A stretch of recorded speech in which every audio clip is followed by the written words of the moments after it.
Doha was an excellent place for me to end my Asian tour. The weather when I was there was perfect, even though it gets miserably hot in the summer. See that little green country in the middle of the Persian Gulf? That's Qatar. And even though it's really small, it's one of the richest countries in the world because they have so much gas and oil. One of the places we went was the cultural village. And my friend James is going to share some information with you. You know he's always entertaining. Wow, it's certainly hot here in Qatar, but not as hot as it normally gets. It can get up to 55 degrees centigrade in the summer. Maybe you want to convert that into Fahrenheit. You're going to be shocked. And that's not just once or twice. That's every single day. Come with me over here. This is a golden mosque. We're going to be getting to that very soon. And one thing that's great about the Muslim culture is they really believe in hospitality. Many of the neighborhoods have public places for water. They know it's hot in the desert, and providing water is just a common courtesy. Oh look, here at this mosque I see a water fountain right now. They're all over the city, not just here at mosques, but people's homes as well. Whew. Oh, just nice on my hands. So cool, very drinkable. That's better. While we were in the cultural village, we stopped to buy some special tea. Here I am doing what the locals do, getting a crock. It's a drive-through, wonderful, special kind of local tea.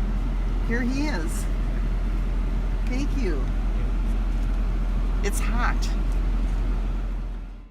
One day we went to their favorite beach at a place called Fuwaret, which was about an hour away from the city. We took along a delicious breakfast of sausage and eggs and coffee and enjoyed it under the shade of a rock. I just had a wonderful breakfast sitting under a rock, but I'm wondering what might be out there. I want to see how the water is. Come on, let's check.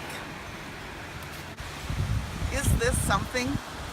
In the middle of the desert, there's an oasis of the sea with lots of beautiful blue-green water, and I'm gonna go dip my toes in there in a little bit.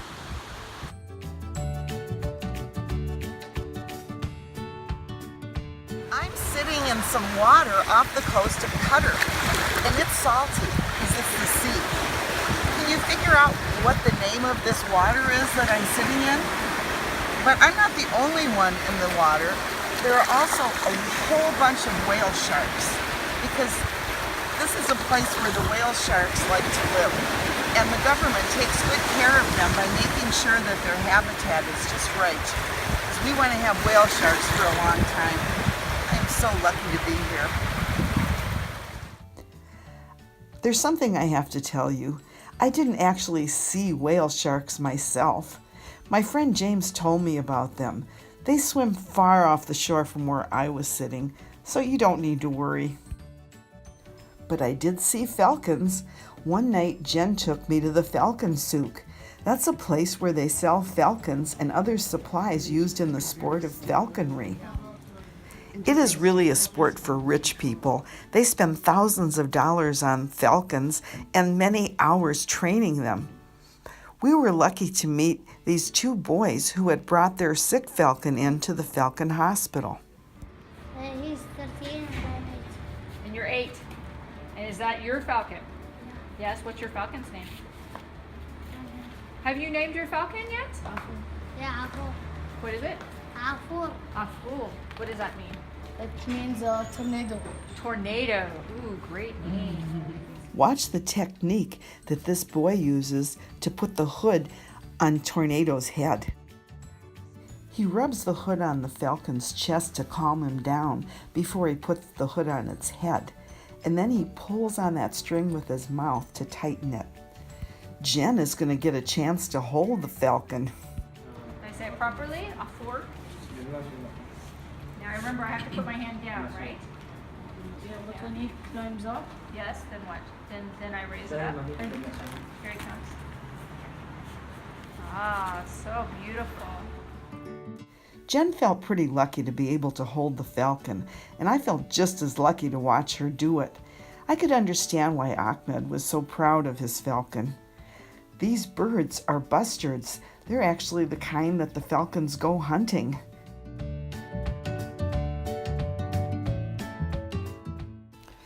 Jen was surprised to see so many people at the Falcon Souk the night we were there.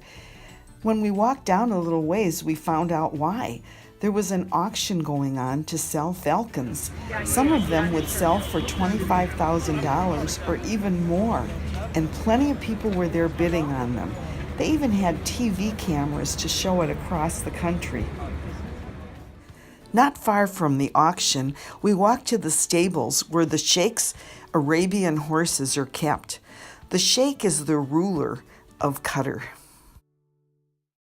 On the last night, James took me to see the camel souk. It was late and dark, and so the pictures aren't the best, but I was amazed to see a dozen camels in every single pen, and this huge camel that looked almost as big as a dinosaur. I felt sort of brave touching it. These camels are sold and used for racing. My last city is not in Asia. Here's the challenge for you. Figure out the continent, the country, and the city.